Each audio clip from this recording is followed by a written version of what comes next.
told me, man, you're the OG. Mo industry, mo funikila kochi. Pita mpango kagulise tochi. Tawu ya titela, weka tango ona ochi. Yo, nisatu zomwezi, bwanji ndendi telepompa. Ena akabwela asa ya mbile so pompa. Pajama zi enta.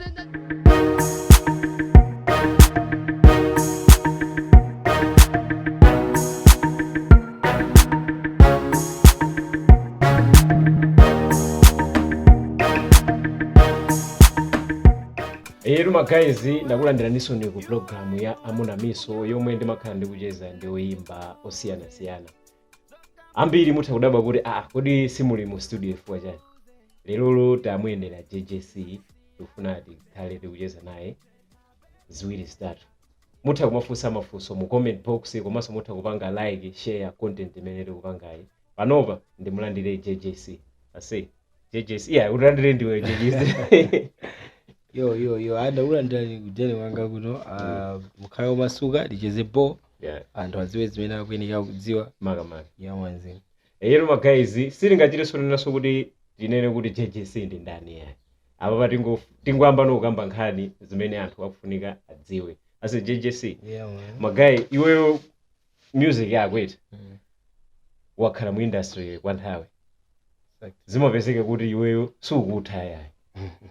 Ulibe patobube uchima kupangisa ndani kuti iwe ukhalibe patobo chonchi umapanga maintain bwanji. Okay, chambira kweni tikhozonena kuti ndi chisomo cha Mulungu komabe hard work komanso kupanga learn how to adapt kuti new wave yobwera ndizotani zimene yabweresa new wave nawenso ulowe nawo zimenezo adapting to the environment zimathandiza kunena kuti you should stay current. Yeah, so I think nkhani yayikundi imene hard work adapting to what the new wave is bringing. That's the magic. All right, exactly. Okay, so can you tell the fans kuti iweyo chamba chimene umayimba kweni ndi chani? Chifukwa chake pena JJC swat dance JJC awimbe. Okay, ine ndinosangala ambiri kuti napanga confuse guru chifukwa anthu ambiri amaendera zoloweza. You get amaendera zoloweza kuti kuli danso kuli chakuti koma zamba zonse zija kumayambiriro kunali munthu amene anaziyambisa. You get it? Kunali munthu amene anaziyambisa. As for me, at first I was a dance artist because that's what I found many kabwera ineyo. You get? So later on, after being in the industry for so long, I saw kunena kuti I think zinthu zizi first we can bring our own touch.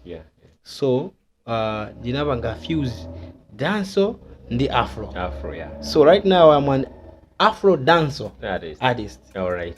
You get? Not just dance artist, but an Afro dance artist. Nikafuna kuti nimenye pure dancer ndimamenya. For example, I've got an EP out, Dance Again. That's a dance EP. It's not an Afro dance EP. But mostly my music is Afro dance. A fusion of dancer and Afro. All right. Exactly. Okay, guys, the minute JJC wanena sikuti edwa dance ya ndi wa Afro dance anapanga fuse ndi mene so je new wave ikutani ikubwerera. Ase so vano you been working chaka chinoje chatakale uli ndi ma project ena kuti sopanga. All right. Panopa ndinayamba at first I was after quantity over quality. So I had a lot of work out regardless of the quality, but I wanted more quantity outside there. So the quantity, we have it. Now I'm working on quality over quantity. So this year I've dropped maybe 4 videos and maybe 5 audios, but 2 more. I'm dropping 2 more. Like this November, one song was dropping, and December another song is dropping. I will have about 7 songs this year, but Zambiri nimakaguri every month nimadruka 2 songs. When I jaga mat nimakani nyimbo mwina about 20 something. Now I've changed. Yeah. All right. Okay. Iweyo nyimbo zako zimakhakuti unazilemba kalifua chake ndema JJC watutsa nyimbo. Bwenzi wama wakututsa nyimbo. Zimakhala bwanji kweni zimakhakuti unapanga schedule kuti this year ndi nyimbo izi. Okay, actually chimene nisamadziwa right? As an artist, I spend more of my time creating content. So, nyimbo zina mwina zambiri zimene akuzimva this year. They were not recorded this year. maybe they were recorded some time back. Yeah. Ndikumbukira some time back in 2015. Yeah. That's when ninaphunzira mchitidwe omakhala ndi content yambiri in advance. I think I met one big artist, I won't mention him. Tinakumana somewhere, so he told me kuti uzojani, the best way you can survive in the industry, always have content, you know. Ndi munthu ukakhalira mabomba kunja kuchokhayo kuti nyimbo yako kulibe imene kumveka, umaziwa zoti ukakhalira mabomba baba ndikakutulusa mufira waizwa. So anandiphunzitsa zimene zozo zimathandizanso kuti artist usamakhale ndi pressure. Uzikhala payiza zozoti baba sindikumveka ifo sinatuluse chinthu, komanso ndikupereka mita kuti so new wave ibweremo chifukwa zinthu sizopangira, you get it. So naphunzira that way, ndimakhala ndi maybe about 50 songs in advance. You get? So 50 songs in advance, ndimaona kuti kutengera ndi current situation which one could work best. Then mangosolola mwina ngati pali popanga fix and stuff, mwina inapangidwa record kalekale ikufunika mwina beat kuyipangaso and stuff, ndoti panga za beat chanchani and then drop it. So okay my guys, ndimene ndikuchezera ndi JJC, dakhala ndi momwepo.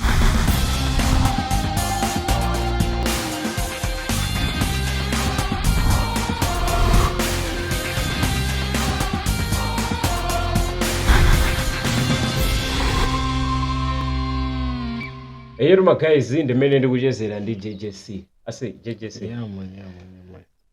Unasapanga panali DC nake iweyo ndi Saint. DC mene chayo. Iziti nali DC yeneni kapena munachita kugwirisa mutana kuti mwina kuti ineyo ndendamba kutatu kapena Saint amba kuta. Okay, actually time manager of course maybe ndi yankapangapo time manager JJC ndi Saint anali kuti they are relatively new. Not really new, but they were relatively new, which means singakhale kuti mwina ifo tinayamba kuta ndeti kufuna kuti ifike pena pake. 1 2 that this was real.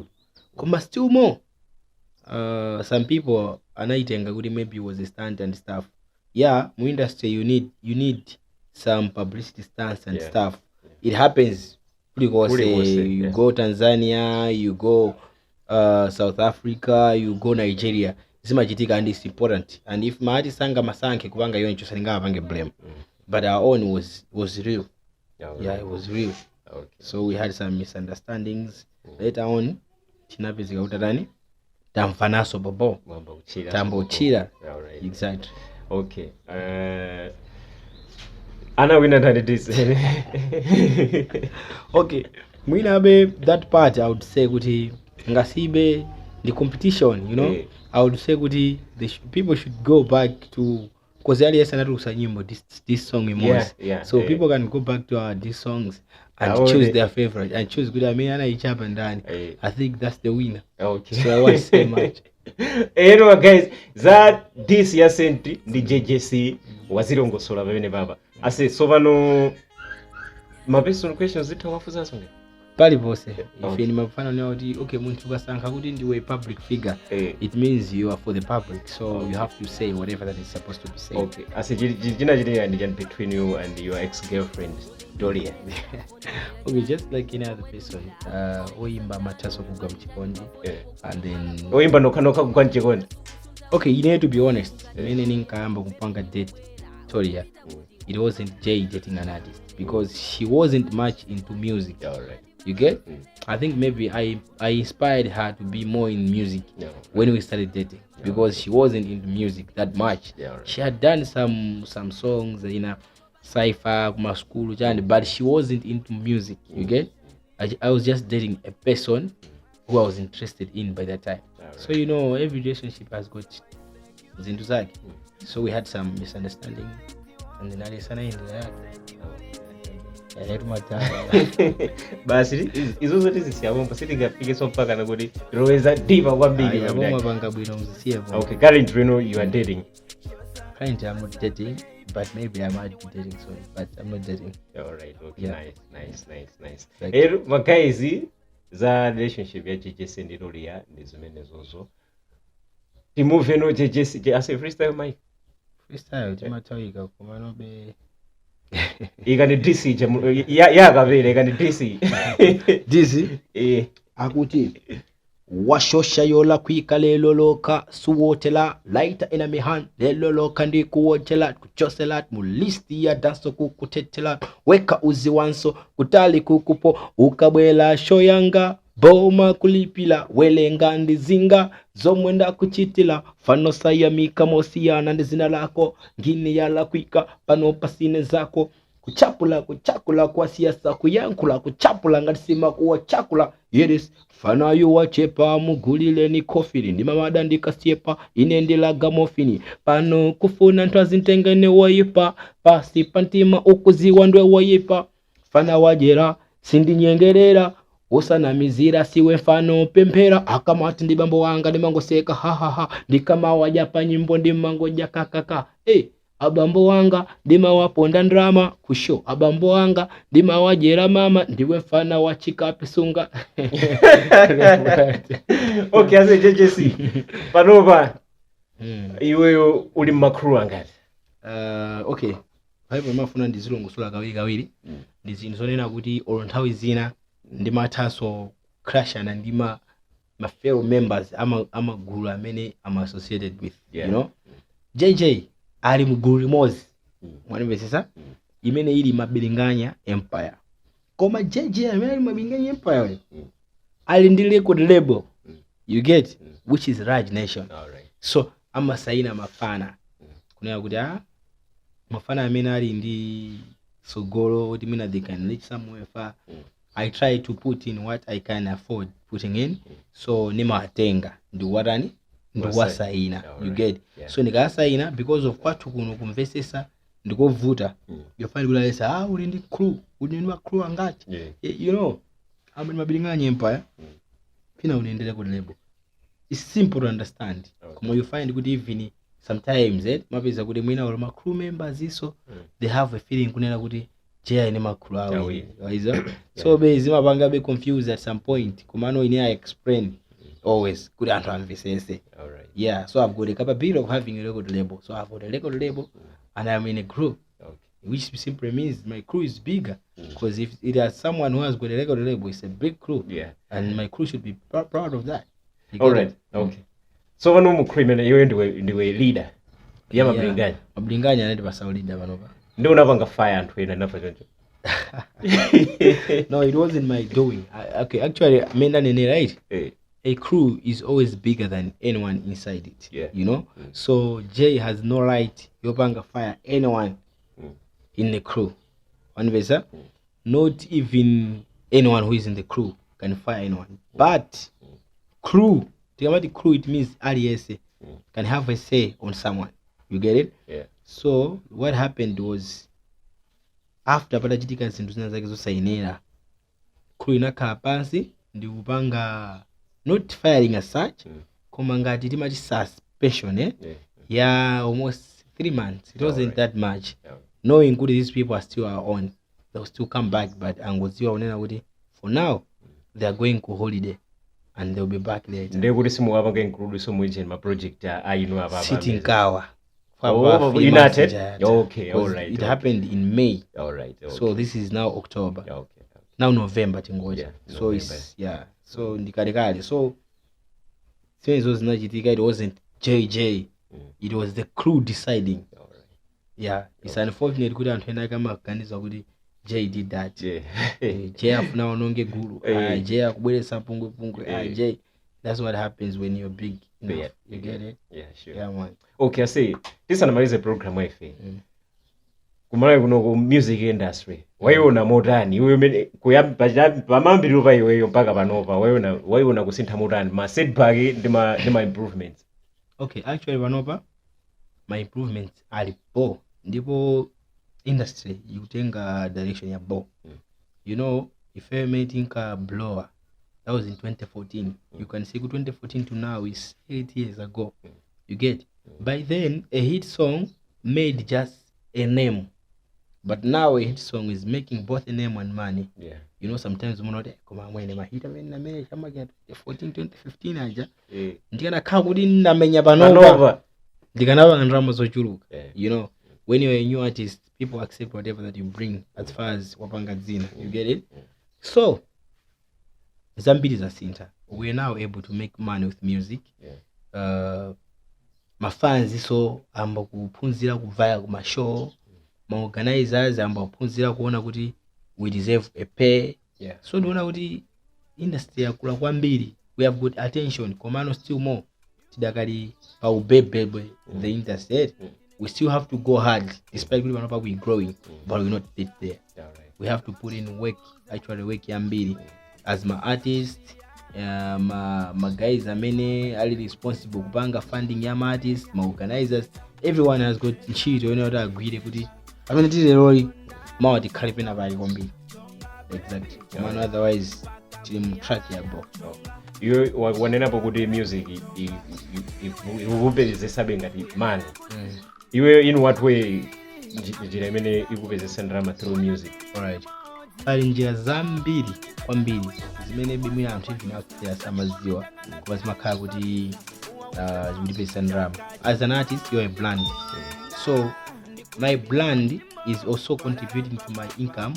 Brand yosina bwere yoka yabwera facha sound imakhala pobe chifanya sound. For example, like right now ndimakhala ndikuweka ndi mwina mabungo siyana mwina kupanga sensitize anthu about zawo mwezo siyana mwina using my social media platforms, mwina using njia zina siyana mwina kukapanga mashow mamizi and stuff. I get paid for that. Alright. You get it? One. Kuli ma endorsement deals, you get like umvana kandi shop ina yake ko zino zinto zina levels. Kandi shop ina yake unzo yani nthawi zonse uzingo yakastika kangaka ma video yako. Kandi ine ezikupasa ndalama yakuti. You get it? Kuli kosoma. Once people are using our music out there, my radios are play, they gather some revenues. I'm at pass. Kuli ma chorus tunes. Once people are using our chorus tunes, if you can not cash. Kuli YouTube. Ningo ma international platforms. Kuli YouTube, kuli kina Spotify, kuli kina iTunes. Kuli ma platforms ambili Afro charts. Ambili unaona kuti they pay you once your content is being used. That's also another way. You get? Okay. So njira nzambiri kuli this platform we call it Kilusa, like people can access my voice notes every day. Direct them phone mwao, but they are charged for that. I get something. So it's up to our fans kunena kuti they should be supporting such platforms. Not kuti basa zingo khala kuti panga condemn. No. Let's work together. Exactly. Okay. Ineyo ndanyadira raseri kuti unatirandira kwanu kuno racheza mwatimenyera freestyle mwakamba za life yanu. Nayo lakufusa so za personal questions. My guys amena kuti umasora jamba? Mo maya zinto esoba mane. Ndi complete soba. My guys ndimene ndikuchezera ndi JJC. Ase JJC tisana kwangule program ife. Pali mawe nokuti ungauze mwina ma guys na maka ma upcoming artists plus mwina ma motivation. Kwa ma guys okuti they look up to you kuti sikulendeza fika pa JJC. Alright. Yeah, sure. Mawe ndo chuluka nsaname. Koma ndisankhabe kuchula mawe chepa. Amene ali kufunikira kwa ine komanso kwa munthu wina wake outside there. Choyambirira kwa mafans anga chifukwa ineyo kuti ndikhale pamene ndili pano kuti mundiendere muzandipange interview anthu akhale ndi interest ne mafans anga amene out there. Choyambirira mafans anga mpitirize kundipanga support because your support is what makes me, and ineyo always I'll make sure kuti I should put in the work zinthu zizitheka. Don't be fooled by whatever that someone can be saying out there. Everyone knows their artist, you get it? So pali this nchilidonena kuti an artist basi azingokhala kukuona like nyimbo mimi unaimbira iwe malilo ichi asivayepo chende unkaimba, things like those. Ningini yongo bwezesa mambuye, sizimathekako kuti munthu walemba form 1 wakafika ku college ubwerereso zailembeso form 1. We move on, maso ali kusogolo. Chimene chikubwera kusogolo is what we are chasing, not chimene tasiya kumbuyo. For those who likes my old content, palibe vuto, you go back, go on my YouTube channel, all the works are there. You go there and enjoy them. For those who likes my current works, let them enjoy it without thinking kunena kuti someone will say apa pai kumano iwe maliro ija iriko tusina dididwe. So there's no way kuti muzimpanga munthu kondemu kuti apa no, I cannot do iwe maliro katatu. You know, one song, it was mine, it is mine, it will be always mine even when I'm gone. You get it? So people should make peace with that. What is gone is gone. We're focusing on the future. I've said kuti Kalisa music is many ukupangira adapt to the new wave, you know.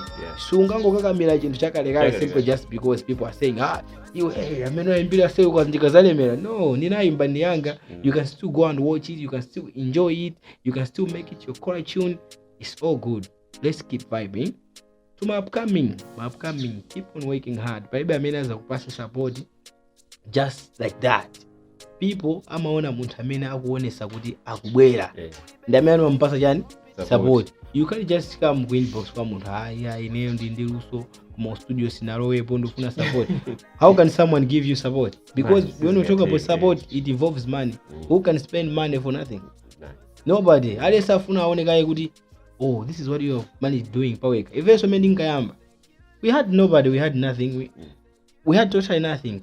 We utilized what we could have done. Kuti zinthu zitheke tinayamba kulinka magayizi ena ake nthawi imene yoyo, you know, njira nzambiri sitonse tingapange chinthu munjira imodzi. So keep on working hard, show people what you can do before they trust you. Actually they say invest in yourself till somebody is interested to invest in you. Also good you wait for someone to invest in you kuti zinthu zitheke. It doesn't work like that. Life simaenda yonjo. For my guys amene maybe now they are making waves, a blower, and then they are all over. Just one advice, you know, music is not really about your first song. It's about what you become after your first song. Where will you be after your first song? You know, so focus on that. Don't get carried away. No, focus and make sure you don't lose the grip. You know, because that's how music in my career. Tomorrow there will be someone where you are. Where will you be? You can be in this sport industry, or you'll be gone. So make sure you don't fade away. No, focus, because what matters is what you become after your first hit. Also, after your first hit, then you disappear. That doesn't look nice. You get it? So focus. Being a legend means making hit songs forever. So peace. Yeah, sure. Okay, guys, ndimene ndinachezera ndi JJC watilandira kwawo panova tikhala soti kupanga so zinthu zina. Content ya ife ndimene mupange share and kupanga like, ndipanga comment. Mukapanga comment mucho makhaso kuti somuti panga so support ifeyo. Content ife simakha kuti tikufira kuti content yathu anthu akuyionera. I'm signing out. Dinali JJC pakamera panali MTko. Peace.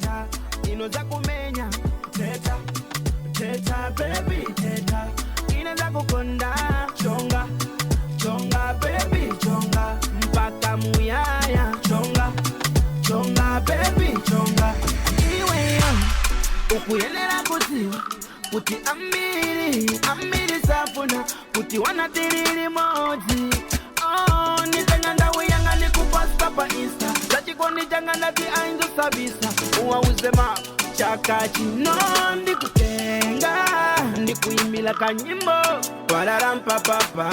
pararampapa iwe umbere ine pararampapa ukotinza kusiya teta baby teta inoza kumenya teta baby